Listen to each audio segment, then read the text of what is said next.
Hi guys, happy Sunday. Today I thought it would be a nice idea to check in with you all and to update you all on how my reading's been going so far in 2025. I feel like I've had a great reading year. I've read 7 books. I'm currently reading 4 books and I've got about 3 to 4 books that I plan to read next. And today's video will be short and sweet. I'm not going to go into thick details about the plot or analysis or character development, etc. because, to be honest, I plan to do like thick debriefs about loads of these books in the next coming months. So yeah, just a little check-in. And today's setup is very different to what I usually do, because I'm usually at home and I have my bright bookish background, but I'm currently visiting my parents, so if you hear any background noise, it'll be them walking about the house and doing odd bits and bobs, so hopefully you don't hear that. So today you just have me with my cup of coffee, with some random flowers I thought would brighten up the setup, but now I think just looks a bit weird. And when I discuss each of the books, I'll pop the book cover here for you. So I'm going to get into it. I've got my laptop as always to remind myself what I've read this year, because I have the memory of a goldfish. So first up we have Anathema. That's not how you pronounce it.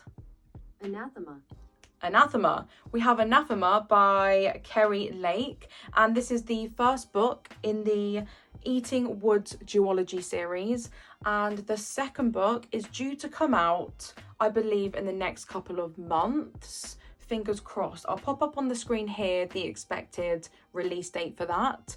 I loved this book. It was meant to be a December read.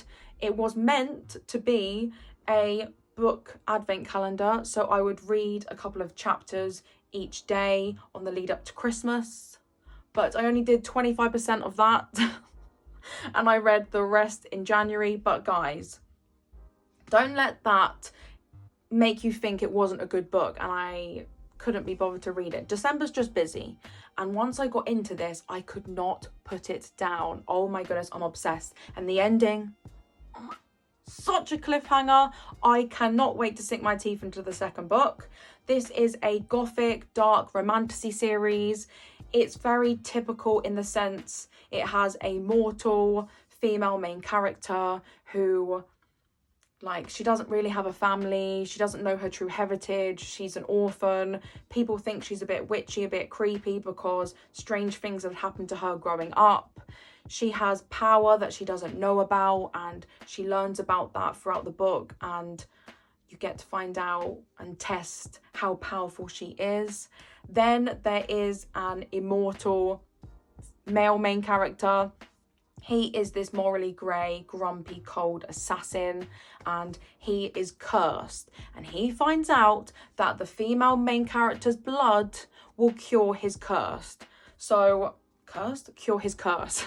So it's very much forced proximity vibes, because obviously he needs to learn more about her, learn about her blood, about her ancestry, what he needs to do to cure his curse, whereas her main thing is basically trying to survive, learning about herself. There's a lot of creepy creatures and loads of different species with different types of magic. I'll definitely put a little clip here, because what I've done is I've annotated like little characteristics for each species, so when they're mentioned in the book I can quickly look at that so I can know what species they are, because I'm just so forgetful. But it was such a good experience.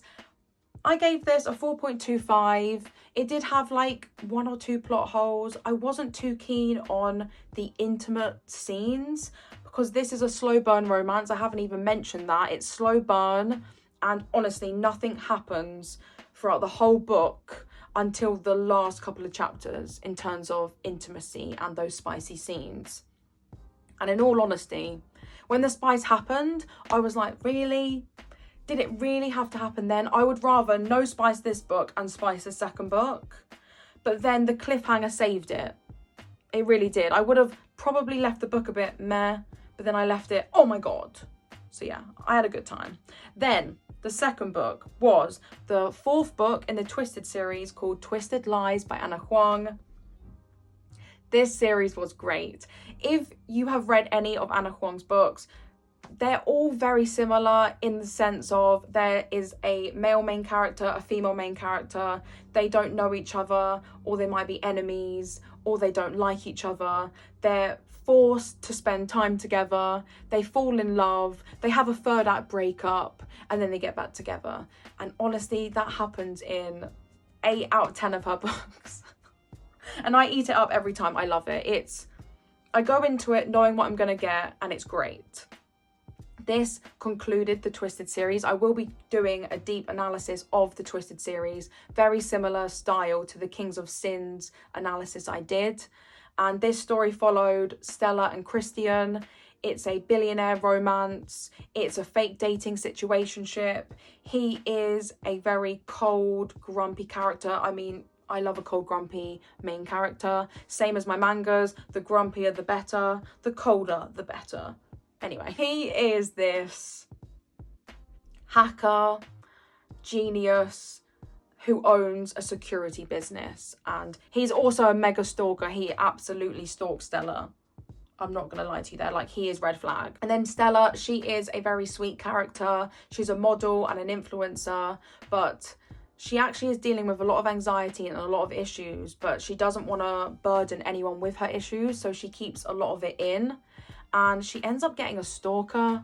So Christian ends up trying to help her out with the stalker. I loved her and her confidence when she was with Christian, like when she was in her element. I'm a Stella fan. I love her so much. And you know what? I did learn and grow to love Christian. At the start of the book, I was like, And throughout the other books of the series, I was like, But at the end of this, I was just like, I get it, Stella. I get it. So I do recommend this if you like billionaire romance, and if you like a grumpy, obsessive stalker character who, if he gets angry and flips his switch, he can just ruin anyone's lives. He'll hack your car and blow it up. If he's obsessed with you, he will literally make everyone leave your photo shoot on a private beach, pay someone £30,000 to be like, get out of here, so they can just have the beach them two just alone. He's like that. That's Christian. So you're going to love this if you like any of those things. I gave this a 3.25. I love these standalone series books because they're familiar. Characters that I already know come into the book, so it's very easy reading. Now we have actually a different genre, which is very new to me. I usually read romance, fantasy, romantasy, but this is contemporary fiction. And it was thanks to one of you guys. One of you guys commented on a video saying one of your favourite reads of 2024 was The Easy Life in Kamusari by Holtzmuller. And I cannot find your comment anywhere because I went to go and find it to comment to say thank you, because this was so good. I loved it. I fell in love with it. I fell in love with it so much I ended up reading 3 Holtzmuller books, one after the other. Actually, I didn't read the physical copies of these. I listened to the audiobook, and I'm very happy I did that because it has a lot of Japanese lingo and phrases, and I know I would have struggled with reading that. So the narration was perfect. The listening experience was absolutely chef's kiss. I would recommend it to everyone. Now, The Easy Life in Kamusari is the first book in the Forest series, and it basically is a coming of age story. It follows this boy who has never had any drive, ambition. His family are very fed up of him. He's very young. I think he's 18, 19. And his family basically ship him off to a remote village in the mountain of Kamusari, and he has to learn forestry. And it's about him getting to know the people there, getting to know forestry, learning about himself, learning about the spiritual vibe and history of Kamusari. This was so good. I gave this a 4.5.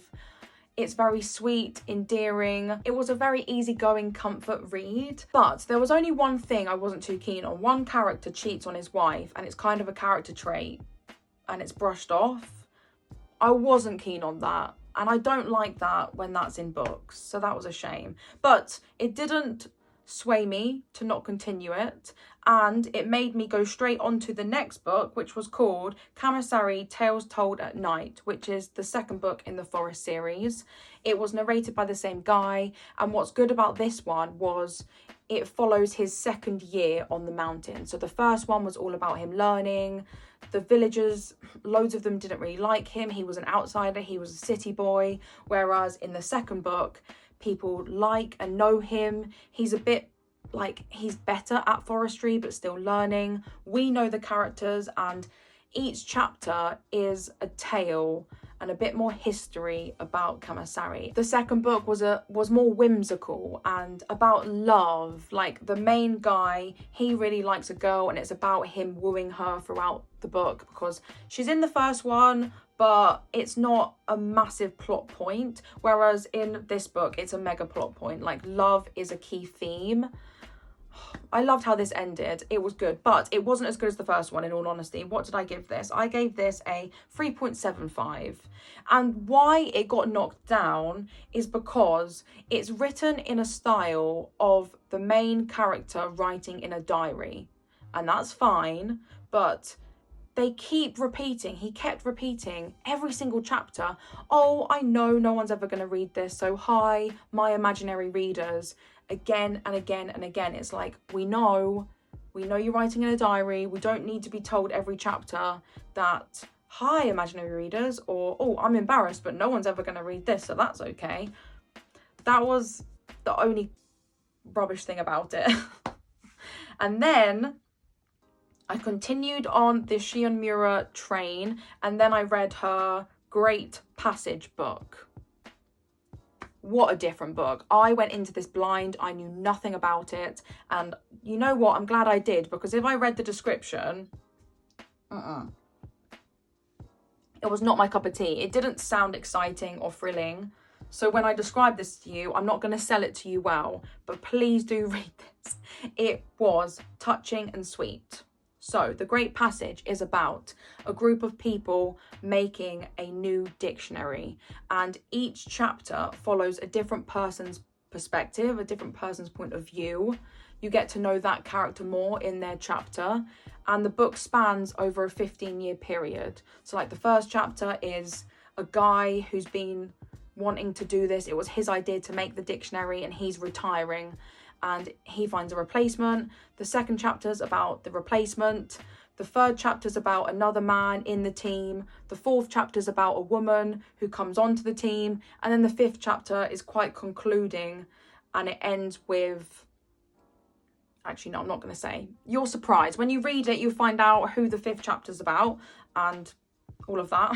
What was beautiful about this book was the fact it followed different themes of love, and mainly the importance and how impactful words are in everyday life, how impactful words are to convey feelings, emotion, memories, everything, and how linguistics connects everyone. And you know what? It talks about friendship a lot as well. I found this very wholesome. However, the pacing was very slow, and it took me a while to understand the writing style. I think until chapter 2, like midway through that, I clocked on that, oh, we're following different perspectives. This is the vibe. We're following someone else's point of view now. Like, it took me a hot minute to get into it, but once I was, it was fabulous. The ending was great. It was bittersweet. I highly recommend this. Then I read the third book in the Crowns of Nyaxia series, called The Songbird and the Heart of Stone. And this is by Carissa Broadbent. This is the first book in the Shadowborn duology. And this is complicated. If you don't know anything about the Crown of Nyaxia world, it's going to be 6 books made up of 3 duologies. And the reason for that is that there's 3 types of vampires in this world. There's Bloodborn, Nightborn, and Shadowborn. I've read the Nightborn duology about the Nightborn vampires, and this is now the next arc, and we're going into the Shadowborn vampires. This was good. It follows Mish, I think her name is. It's Mische. Minch. I'm not too sure, but follows her. She, oh my god, how do I explain this? It's actually, let me give you the vibe, okay. She's lost. She is on her own. She wants to find out who she really is, because she was a human, then turned vampire. When she was a human, she was a deity. She had powers of fire and she worshipped a sun god. But when she got made into a vampire, she got turned. Her god abandoned her and shunned her because they hate vampires. Okay, so her god hates her. She struggles to do any fire magic anymore. And then she's also a shadow-born vampire, and she's never drunk blood. Human blood, I think. Is that right? Anyway, she hates being a vampire anyway. So she ends up on this mission to resurrect a god, and she does this with a shadowborn prince. And to resurrect this god, she has to go to the underworld, and each tier of the underworld, they have a challenge, and they need to collect something. What vibe is this? It's not Hunger Games. What book vibe where they've got like challenges and each one, like they've got a task to do each one? Maze Runner? No. There's a book that which vibe it gave me and I can't remember now, but it was good. I like this world. I really do love this world actually. And I was very disappointed with the second book of the Nightborn duology. So I had high hopes for this and it did meet the mark. I loved the romance in it. This was two very similar people falling in love. It's not opposites attract, it's forced proximity. So if you like that, you might like this book. He is, again, he's that grumpy, cold, aloof character, like very misunderstood vibes. He's very powerful. She's also quite powerful. It follows themes of like love, forgiveness, and sacrifice. And I was shocked at the ending and I loved the little twist. Not expecting it. Oh, and I gave this a 3.75. Then lastly, I just finished Deep End by Ellie Hazelwood. This is a college sports romance between a diver and a swimmer. The diver is our female character. She keeps herself to herself. She doesn't have loads of friends. She's struggled a lot. She's had a diving injury and she's recovering from that. And she doesn't really have time for relationships. And then our male main character, he is a Swedish Olympian for swimming. And they're at the same school. He's on the swimming team. He is going through a breakup with a long-term girlfriend. And what links these two together is the fact that they're both into, is it BDS? Yeah, they're into BDS. So some kinky stuff in the bedroom. They find that out. And that's why his past relationship kind of failed and other things. So they enter into this agreement, kind of friends with benefits, but they're not even friends. They literally enter into a consensual sexual relationship to get a kinky fix, and it's about them falling in love. It's great. It's really funny as well. I absolutely loved the female main character. The best friend character who ends up being, actually no, I'm not gonna say, I could yap, but her best friend character kind of annoyed me. It is spicy, and if you don't like spicy scenes, and if you don't like these scenes are, he is dominant, she is submissive, and if you don't like that, I would not recommend this. But again, I have to stress, this is consensual and they both enjoy that. I actually listened to the audiobook and it was really funny listening to this. Like, the female narrator was phenomenal. She was incredible, and I will actually hunt for her books that she narrates now going forward because she was that good. What did I give this? I gave this a 4.5, maybe even a 5. I'm still sitting on it. I literally finished it yesterday, so it's very fresh. It's a great read. If you love Ellie Hazelwood, you are going to love this. If you like a sports romance, and if you like college romance, and obviously spice, I'm telling you, this does not miss. It's great. It's funny, it's witty and spicy. You know, you get the drill.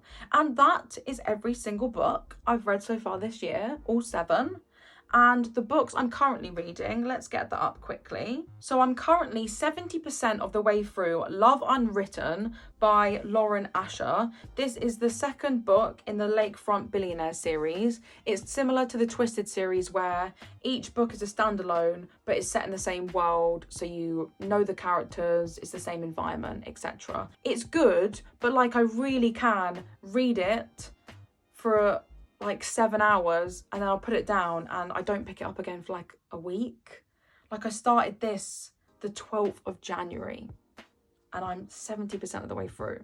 So do you know what I mean? It's good, but I'm not gagging to read it, or I can't, it's not a book which I can't put down. And to quickly give you a vibe, it's a billionaire romance between a lonely, grumpy again, single parent and the nanny. And then this nanny, she's also a singer and the kid's music teacher. It's good. It is good. That's the thing. It is good.